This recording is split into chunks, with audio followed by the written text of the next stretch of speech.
Hello, guys. Welcome to another exciting episode on the show, Control or Be Controlled, a podcast designed to help you start thinking differently and take control of your life. And I remain your host, Darlington.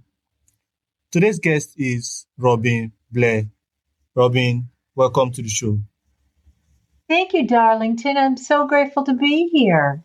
All right, Robin. So I would like you to introduce yourself to my audience. Be happy to. Well, my name is Reverend Dr. Robin Blair.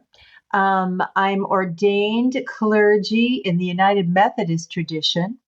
And I am here because, pardon me, after a career in the entertainment industry, producing media, children's media, music, and television, and then a career answering the call to ministry in the local church, pastoring and taking care of families and spreading the gospel. I realized that God was calling me to something else. After many years, Darlington, of listening to families be very concerned about how media was talking to children. Do you happen to have any children, Darlington? Are you a daddy? Are you a father, Darlington? Oh, maybe I've lost you. I don't know. Well, I'll just keep going. After many years of listening to parents be very concerned about the type of media, and they don't know what to do. And then, teenagers have cell phones and parents don't know what to do. Maybe the content that teenagers are getting involved in feels very inappropriate. I decided I had to answer that call because I do know how to speak to some of that.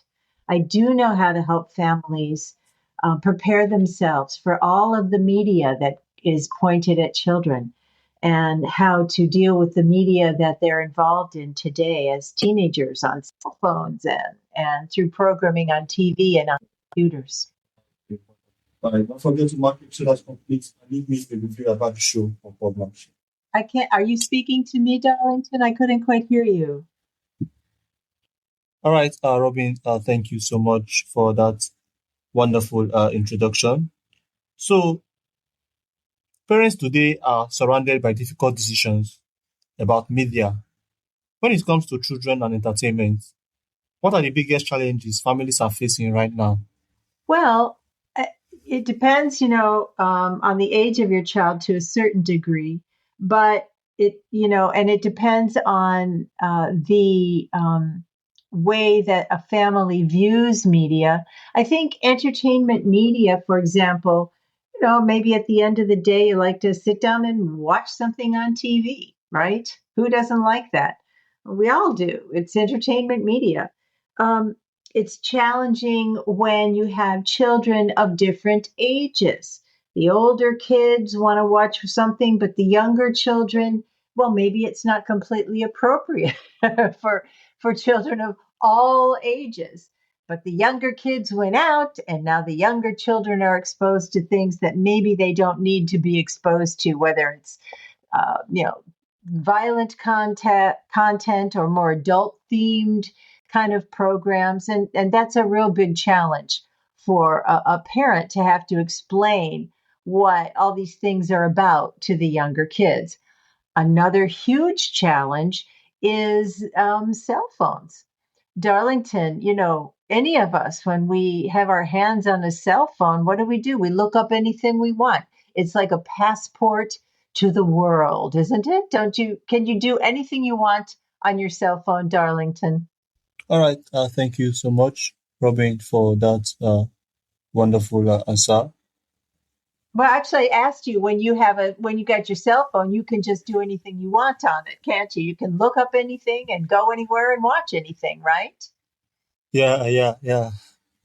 And that's the idea with teenagers. Now you're an adult. But if you're 14 and you have your hands on a cell phone, a parent might be very, very worried about that. There could be, you could be caught up in something that's very inappropriate for a young person. Maybe it's, being involved with bullies, or being involved with adult material, or or even just being online too long and you're not involved in face-to-face human relationships. The cell phone use is the one of the biggest challenges that families are facing today, and it's very difficult because it's a whole world, and it's a private world. Kids don't necessarily share what they're doing. They think it's their private world, and they don't want to talk about it with their adults. So that's one of the big challenges, Darlington. All right. Thank you so much. That's definitely one of the big challenges. So the news itself can expose children to violence, tragedy, and conflict. How can parents decide what their children are ready to see and understand? Mm. So that's a really good question, because oftentimes our children are exposed to life experiences that we didn't expect. For example, someone in the family tragically passes away. Someone in the family dies of illness. Someone in the family dies in a war. Those kinds of things, and suddenly the younger children are faced with these big emotional losses and unforeseen circumstances. And when we have little children or young people in our lives, we would like them to just have these very happy lives that are easy, and everything is gentle and loving and happy. And unfortunately, life is not always that way.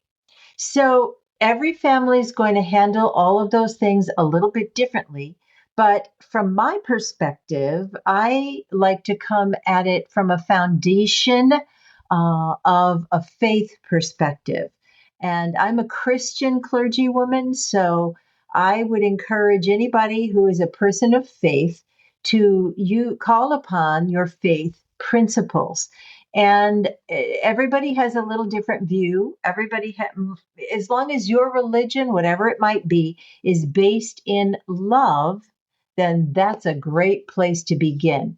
Because all of the religions that are Judeo Christian, the Jews, the Christians, the Muslims, and the Baha'is, all focus on the same God, and that is a God who is based in love. So that's a really good place to begin. And there are many other religions too that also focus on love. But if you can focus on that, then there's always some kind of a hope and a gentle way to consult your scripture about these big things in life and talk to your kids about them. So if it's a tragedy, then you want to go to something that's bigger than you to talk about how the universe, the life, the God can deal with those kinds of things in life. And when we go back to the media purposes of that, those things are portrayed in media all the time.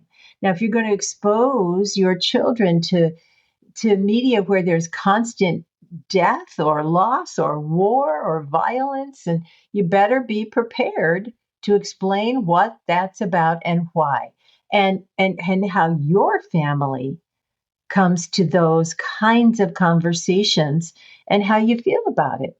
Because your children need to look to you, the adult, you, the parent, you, the responsible, compassionate adult, for leadership. And they need to count on you for that.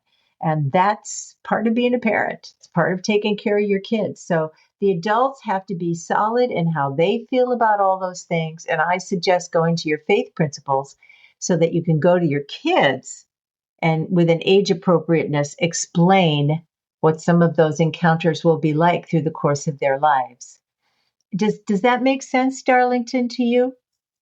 Yeah, sure. That makes sense. So many families feel exhausted because media conversations turn into daily arguments. What are some practical ways parents can create healthy media habits without constant conflict? Yeah, it is confusing, isn't it? Well, one of the things that's important is to not make media the only part of your life that's important. It's exciting and it's stimulating and it's everywhere. Everywhere. You can't turn around without some kind of media in your face. But there are so many things in this life that make a difference. A family meal together, playing outside together, throwing a ball, kicking a ball, having a decent conversation, being a family that goes for a swim or some other kind of activity, getting to church. Again, I'm a Christian, so I'll say getting to church and doing community activities like that. Now, that doesn't mean you completely exclude media. It's a part of our world, it's a part of our life, and that is important. And so we have to learn to cope. But we need to teach our children good discernment. And this is the practical step. So our life is about more than media. And yes, we have mobile phones and cell phones, and we use them because that's a part of our culture. And yes, we use them for telephones. And yes, we use them for taking pictures. And yes, we use them for, research and looking up stuff online. Yes, we do. But we don't use them constantly. So that's get it into perspective. That's our relationships with real people are more important than our relationships through and with media. That's really, really important. And then secondly, it's okay to put time frames around media use. For example, when I said, maybe at the end of the day, a family likes to relax and watch a little TV show or a movie or something together. Great.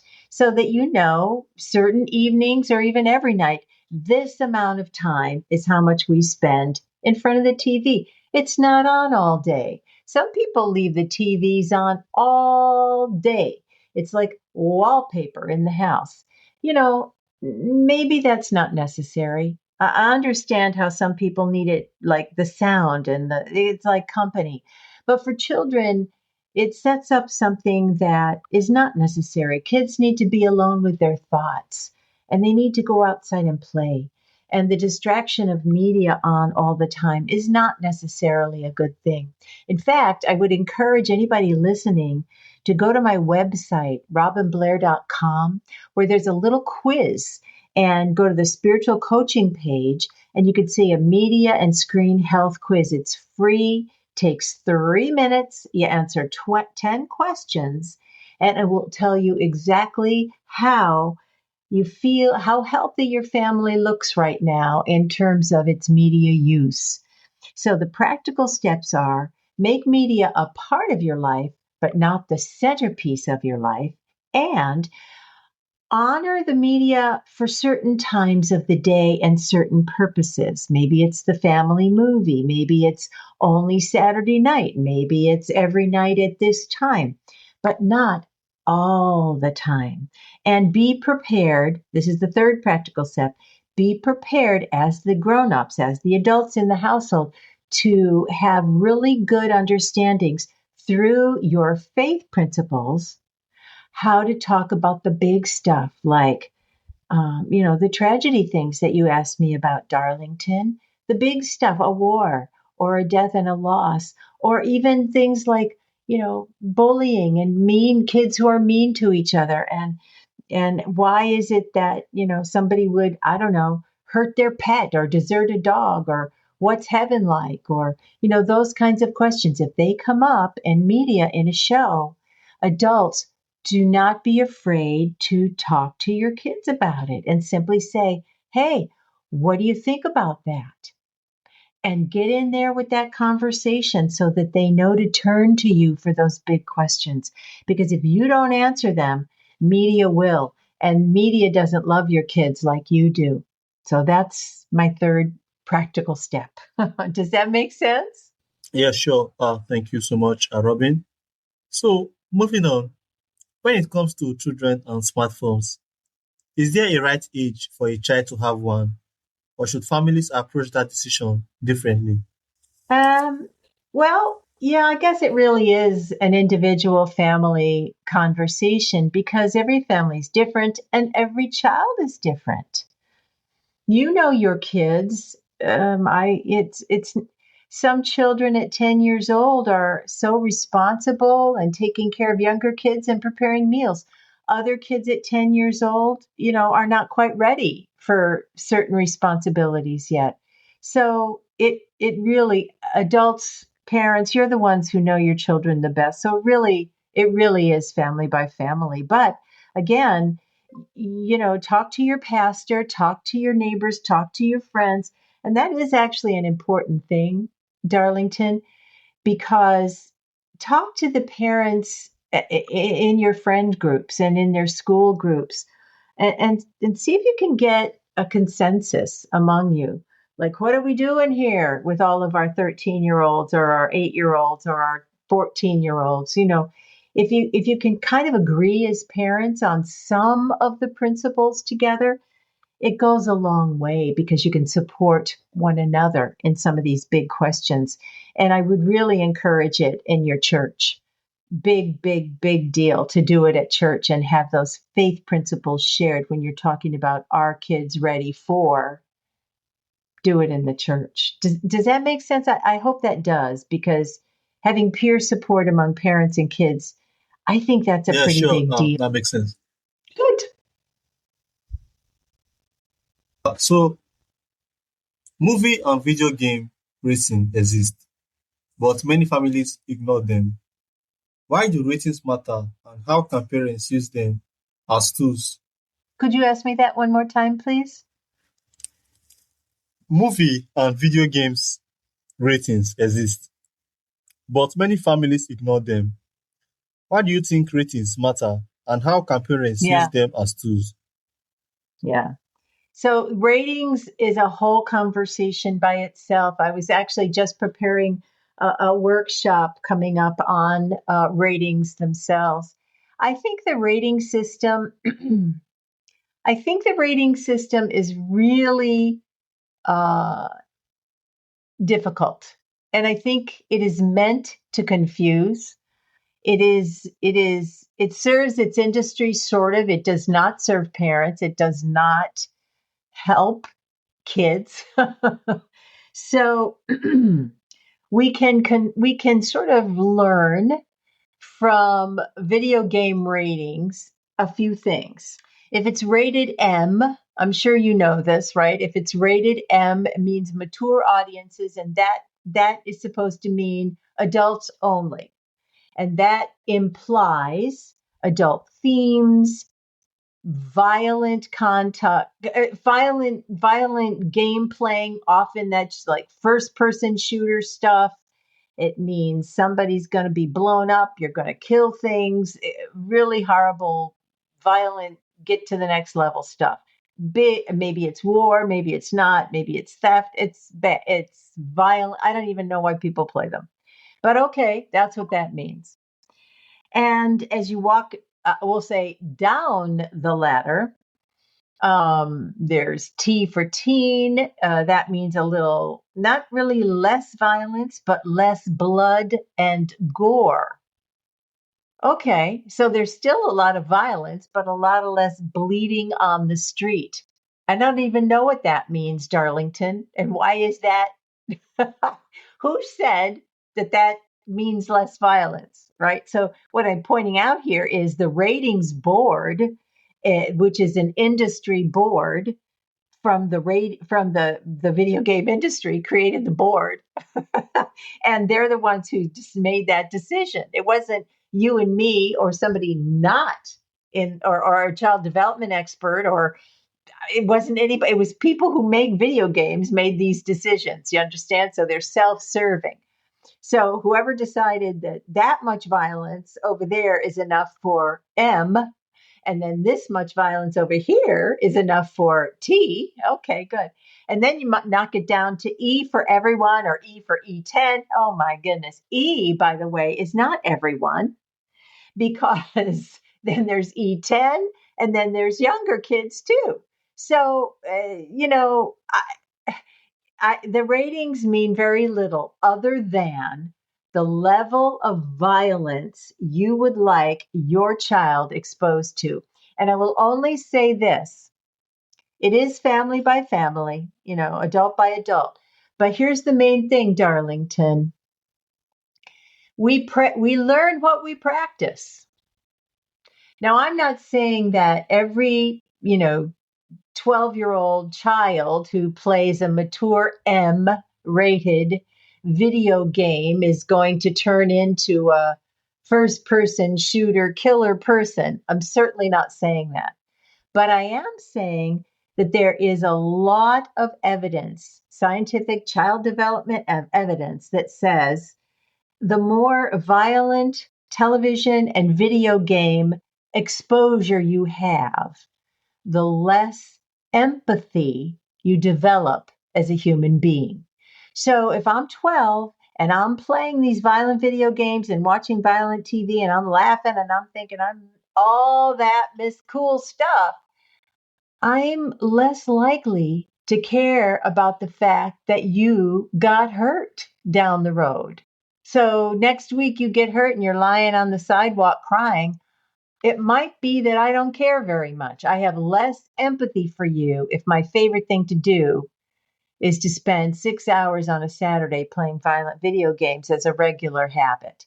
So that's what the research shows. Now, that's what research I read. I don't generate the research. What I do is I do the spiritual research. My heart says if you're a parent and you're not paying attention to the ratings, which I perfectly acknowledge are kind of nonsense, but you want to decide how much violence you want your child exposed to and practicing.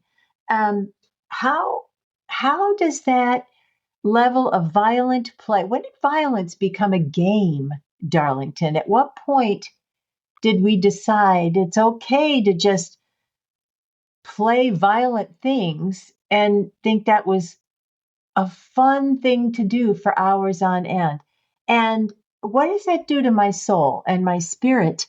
And why would I enjoy practicing blowing people and other things up? What about that is even pretending to be fun? And what does that do to my spirit? Why am I not practicing kindness in the world? From a spiritual perspective, practicing kindness is going to make me be more aware of kindness in the world, don't you think? As opposed to practicing violence, even in a game, is going to make me more aware of violence in the world and less aware of empathy. So, from a spiritual perspective, I have to wonder very much how children grow when parents are ignoring all those video game warnings. I would ask a parent to say, really think about what you're asking a child to practice. Or just say, instead, go practice the violin for 2 hours. And at the end of the 2 hours, your child knows how to play something on the violin or knows how to be aware of violence out in the world. You decide, right? What do you think? What do you think, Darlington? Yeah, sure. That's what I think. All right, Robin, thank you so much. I think I'm not yet a parent, but I can relate to most of the things that you're saying. It's difficult to be able to relate when you're not a parent, but I think I can also relate to most of the things that you're saying. So, why do you think so many parents and children feel frustrated and disconnected when it comes to media choices? And what can families do to rebuild trust and communication? Again, I would refer then to our faith concepts and our faith principles. Something about There's something about sitting in front of a console, like in front of a computer, or holding your cell phone screen in front of your face, that is very intimate and empowering, right? I'm staring at my cell phone and I'm like discovering all these worlds and it's mine. I'm doing it. It's like almost private. It feels private, but it really is not private, is it? First of all, anything you pump out or text or it becomes part of the written record, right? It you can't erase it. It's not like something you've written down on a piece of paper and can throw into the burning fire and then it's gone. It's not like that. We know that. It shows up in written records in courtrooms. So there's nothing that's actually private about it. So that's a false thing. But it feels private because you're staring at it. It's just you and the screen. And I'm not going to tell you. If you're my dad, I'm not going to tell you about it. It's my private text with my friend or whatever. It's my private story that I'm involved with now. It's my private show that I'm watching. It's just me and the screen. And now I've got this whole relationship going on, whether it's texting with my friends or the show that I'm watching, and it's mine. And I'm a kid and I want that autonomy. I want that independence from you, Dad. I don't want to tell you about every single thing, okay? But the truth is I can have some privacy. I can have some independence from you, but that's different than thinking this screen and media relationship is something I need to keep from you, because that's not real. That's very, very false. My real relationships, I'm not going to tell you about every single conversation I have with a girlfriend. However, I have a girlfriend, and we hang out and we talk, and that you know about. But you do not know what I'm wandering around online with. You just know I'm staring at a screen. So there is a giant disconnect. So if we go to our faith, and as a family, we pray together and we talk about media together, and we, again, like I said earlier, we know media has a place in our world, but it isn't everything. Our real relationships, our relationship with God, our relationship with one another, those are the real things.